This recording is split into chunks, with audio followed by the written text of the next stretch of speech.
জানো রিমন তিশা কোথায়? তাই ভালোই ভালোই বলে দাও তিশা কোথায়। এই আমার ছেলে কি করে জানবে তিশা কোথায়? আপনার ছেলেই জানে তিশা কোথায়, কারণ তিশা আপনার ছেলেরই পিছু পিছু গেছিল। তিশা আমার ছেলের পিছনে পিছনে যাবে কেন? কারণ তিশা একজন পুলিশ, আর আমরা আপনার ছেলেকে সন্দেহ করি।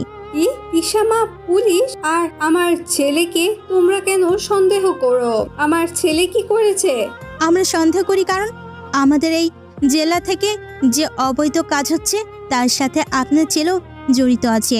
আর তিশা ওর পিছনে পিছনে গিয়েছিল ও কি করে তা দেখতে। আর ও খুব চতুর, ও মনে হয় তিশাকে দেখে ফেলে আর তিশার কোনো ক্ষতি করে দিয়েছে। সানজিদার এমন মানসিকতা দেখে আমি সত্যি অবাক হলাম। না, আমার ছেলে এমন কিছু করতে পারে না। কি করেছো তুমি আমার বোনের? ভাইয়া এসেই আমাকে থাপ্পড় মারলো। আমাকে থাপ্পড় মারতে দেখে সানজিদার ভেতর কেমন যেন ছটফট করছে। ভাইয়া আমাকে অনেক মারতে লাগলো, সবাই দেখছে। ভাইয়া আমাকে একটা ঘুষি মারলো, আমি মাটিতে পড়ে যাই। আমার পকেট থেকে আর্মি কার্ডটা পড়ে যায়। আমি আর্মি কার্ডটা উঠাবো তার আগে সানজিদা আমার কার্ডটা উঠিয়ে নেয়। ভাইয়া আমাকে ছেড়ে সানজিদার কাছে গেল। কি লেখা কাগজে? দেখছি। সানজিদার কার্ডটা পেছনে সরে যায়। কি লেখা এই কাগজে? কি হলো, আপনি পিছনে সরে গেলেন কেন? কি করেছে এই বজ্জাতটা? সানজিদা কার্ডটা ভাইয়ার হাতে দিল। ভাইয়া কার্ডটা পড়ে পেছনে সরে যায়। কি হলো? কার্ডে কি লেখা আছে? কার্ডটা একজন আর্মি অফিসারের, আর আপনার ছোট ছেলে একজন আর্মি অফিসার। এটা শুনে সবাই খুব অবাক হয়। শুধু আমি আর্মি অফিসার না, আমি আর্মি অফিসারদের সিনিয়র ক্যাপ্টেন আমি। আর এতক্ষণ আমাকে বলা হয়েছিল আমি অবৈধ কোনো কাজের সাথে যুক্ত। আমাকে উপর থেকে পাঠানো হয়েছে এই অবৈধ কাজগুলো থামানোর জন্য, অপরাধীদের ধরার জন্য। এসিপি স্যার যে বলেছিল এখানে আর্মি পাঠানো হয়েছে, তোমাকে এখানে পাঠানো হয়েছে। আমাকে পাঠানো হয়েছে এখানে, আর আমার সাথে আরো কয়েকজন আছে। আর এই কাজটা শেষ করার জন্য আমাকে অন্য জায়গায় যেতে হয়েছে আমার, আর অনেকের সাথে কথা বলতে হয়েছে। আর সেজন্যই তুমি আর তিশা আমাকে সন্দেহ করেছো। বাবা, তুই আর্মি অফিসার? সত্যি আমার খুব ভালো লাগছে এটা শুনে। তুই দেশের জন্য লড়াই করিস। তোমাদের মতন পুলিশ কেন মিশনের জন্য পাঠানো হয় আমি বুঝি না। অপরাধীদের সন্দেহ করবে না, যারা অপরাধীদের ধরতে আসে তাদের সন্দেহ করো। এটাই কি পুলিশের নীতি? সানজিদা চুপ করে আছে। সত্যি সানজিদার এখন কিছু বলার নেই। সানজিদার ভেতরে অপরাধ বোধ কাজ করছে। ইমনও চুপ করে আছে। তাহলে আমার বোনটা গেল কই? তুমি জানো তিশাকে মেয়ে পাচারকারীরা ধরেছে, আর কাল পাচার করে দিবে। আর একজন আর্মি হিসাবে তোমাকে তো ওকে বাঁচানো উচিত, আর তুমি ওকে না বাঁচিয়ে বলছো ওকে কাল পাচার করে দিবে। তোমাদের পুলিশের বুদ্ধি কি এরকমই হয়? আমি কি বলেছি তিশাকে বাঁচাবো না? আমরা তিশাকে বাঁচাবো। কাল আমাদের মিশন হবে, আর কাল আমরা সব অপরাধীদের ধরবো। আর যে মেয়েগুলোকে ওরা বন্দি করে রেখেছে তাদের মুক্ত করব।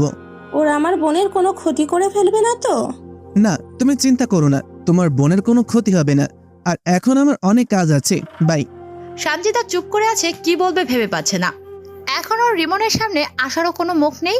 রুমে চলে আসলাম। আমাকে নিয়ে সানজিদার ভাবনা এত নিচে, ও আমাকে অপরাধী হবে। যাই হোক, এখন আমাকে এই মিশনের কথাই মন দিতে হবে। এই মিশনে আমাদের সাকসেস হতেই হবে। মেজর স্যারের সাথে কথা বললাম, আশিকদের সাথেও কথা বলে সব ঠিক করে নিলাম। এদিকে সানজিদা সারা রাত রিমনের কথা ভাবলো। ও অপরাধ বোধ থেকে রিমনকে ভালোবেসে ফেলেছে। রিমন কি ওকে মেনে নেবে এ নিয়ে চিন্তা করতেছে সানজিদা।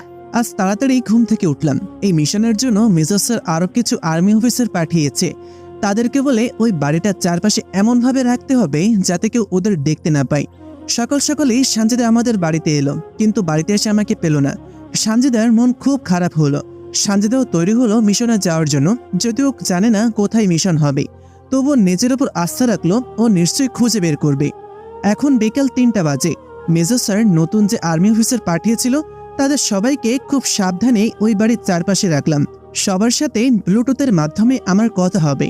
আশিক, জাবির, মাহিয়ান, জয়, সাব্বির ওরাও নিজের অবস্থান গ্রহণ করলো। এখনো ওই পাচারকারীদের কিং আকাশ আসেনি। ওরা সব মেয়েদের বেঁধে বাড়ির সামনের মাঠে আনলো। ওরা কেউই আমাদের দেখতে পায়নি।